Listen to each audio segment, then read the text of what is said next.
حسین رضی اللہ تعالیٰ عنہ، حسن رضی اللہ تعالیٰ عنہ، میرے نبی کو خبر ہوئی کہ میری بیٹی بیمار ہوئی ہے فاطمہ، حال پوچھنے گئے، دروازے پہ دستک دی اور اندر سے دستک دی تو فرمایا کون؟ میری بیٹی، تیرا باپ محمد صلی اللہ علیہ وسلم، اور میرے ساتھ ایک صحابی عمران بن حسین بھی ہے۔ تو حضرت فاطمہ نے فرمایا یا رسول اللہ میرے پاس تو چنی کوئی نہیں کہ میں پردہ کر سکوں، یہ انہوں نے میز پہ بھی کپڑا بچھا ہوا ہے، ادھر دیکھو دو جہان کے سردار، جنت کی عورتوں کی سردار بیٹی ہے اور چنی بھی کوئی نہیں کہ پردہ کر سکے۔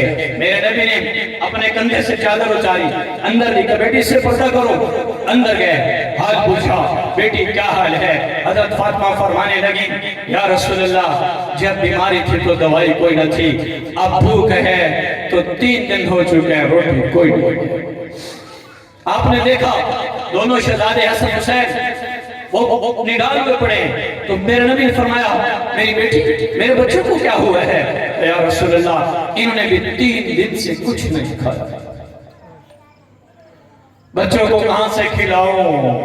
اسی پر تو ہم ظالم بن گئے، رشوت لے لی، سود پہ تجارت کر لی، پڑوسیوں کے زمین پہ قبضہ کر لیا، بچوں کو کہاں سے پالوں، ان کو اعلیٰ کالج اور سکول میں کیسے پڑھاؤں؟ اسی پہ تو ہم ظالم بن جاتے ہیں۔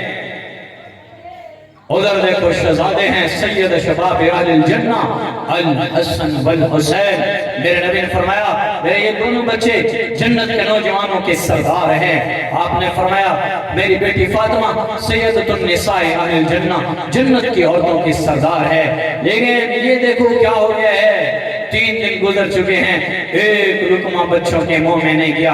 آپ نے فرمایا لا بیٹی، حسن پکڑا، آپ نے حسن رضی اللہ عنہ کو اٹھایا، اپنے منہ سے لگایا، زبان مبارک اندر داخل کی، وہ چوستے رہے، کوئی شہد جیسی چیز نکلی، وہ چوستے رہے، جب بھوک ختم ہو گئی انہوں نے منہ پیچھے ہٹایا، آپ نے لٹا دیا، پھر آپ نے فرمایا لا حسین پکڑا، حسین کے ساتھ بھی آپ نے ایسے کیا، پھر انہوں نے جب منہ پیچھے ہٹایا پھر آپ نے ان کو لٹا دیا، پھر آپ نے بازو کھولے اور اپنی بیٹی سے فرمایا آجا بیٹی اپنے باپ محمد کے سینے سے لگ جا صلی اللہ علیہ وآلہ وسلم۔ دونوں باپ بیٹی سینے گلے مل کے رو پڑے، آپ بھی روئے، آپ کی بیٹی بھی روئی، پھر میرے نبی نے فرمایا میری بیٹی غم نہ کر، والذی باسا باکی بالحق ما زدت ثلاثۃ ایام زواکا، بیٹی غم نہ کر، آج 3 دن ہو چکے ہیں، میرے پیٹ میں بھی ایک لقمہ نہیں، میں بھی تیرے ساتھ ہوں،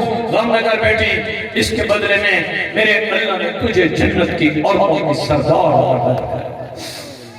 خواتین سن رہی ہیں، ہماری خواتین میں صبر کہاں سے آئے؟ کتنے شور اس بات پہ اللہ اور اس کے رسول کے نافرمان ہوتے ہیں۔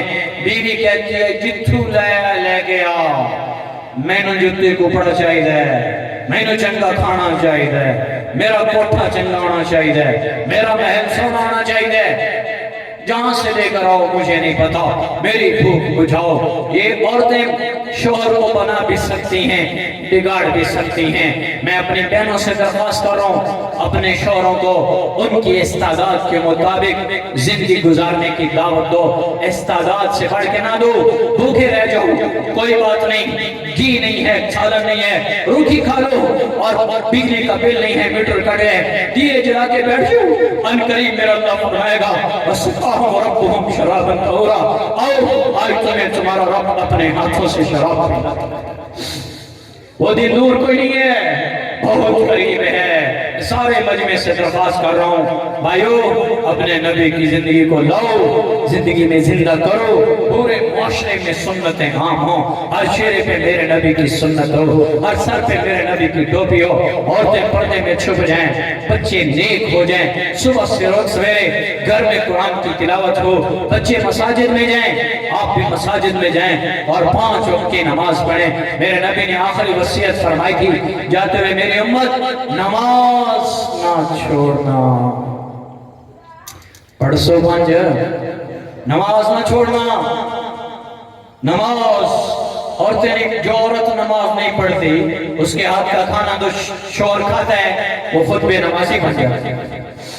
اپنی عورتوں کو بھی نماز پہ لاؤ، انہیں دعوت دو نماز پڑھو. آدمی جب کہتے ہیں اللہ اکبر قیام میں کھڑا ہوتا ہے، اس قیام کی وجہ سے اللہ اس کی موت کی سختی دور کر دیتا ہے. پھر رکوع میں جاتے ہیں.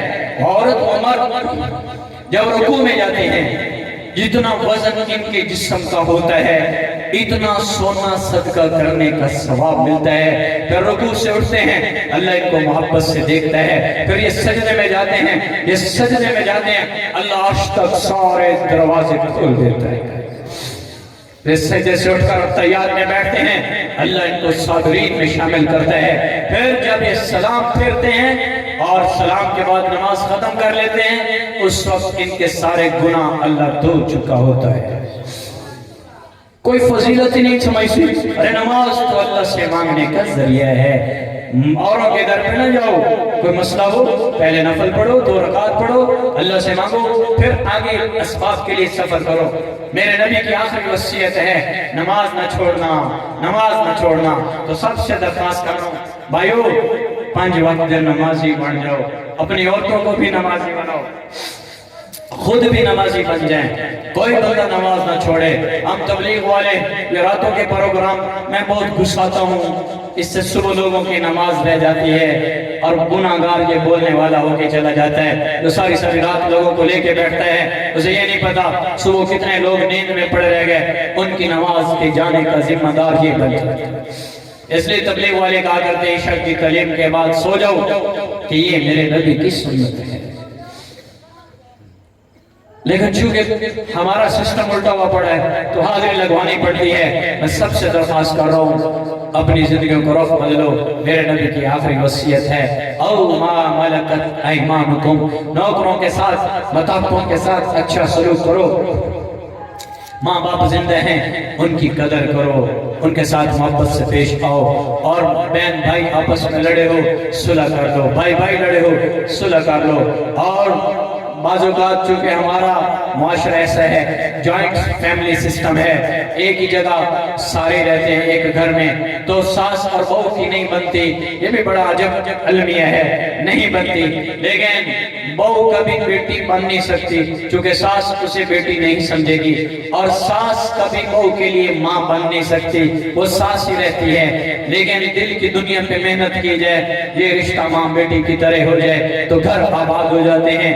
لیکن یہ بہت مشکل ہے. ہزاروں میں کوئی ایک آدھ ساس ہوتی ہے جو بہو کو بیٹی کہتی ہے، ورنہ ساس کہہ رہی ہوتی ہے میری دیدی تے کیا بات ہے، اور بہو بھی کہہ رہی تھی ساڑھی ماں کو پڑھ دے. وہ اپنی ساس کو ماں نہیں سمجھتی. حالانکہ شریعت نے ماں باپ کے بعد ساس سسر کو ماں کہا ہے، باپ کہا ہے. لیکن ہمارے یہاں چونکہ رواج ہے تو ہم ماں باپ کے بعد بڑے بھائی کو بڑے بناتے ہیں. اگر ساس سسر موجود ہیں تو ماں اور باپ کے درجہ رکھتے ہیں. تو گھروں کو آباد کریں، کوشش کریں بہو بیٹی بننے کی، سر جھکا کے جیے.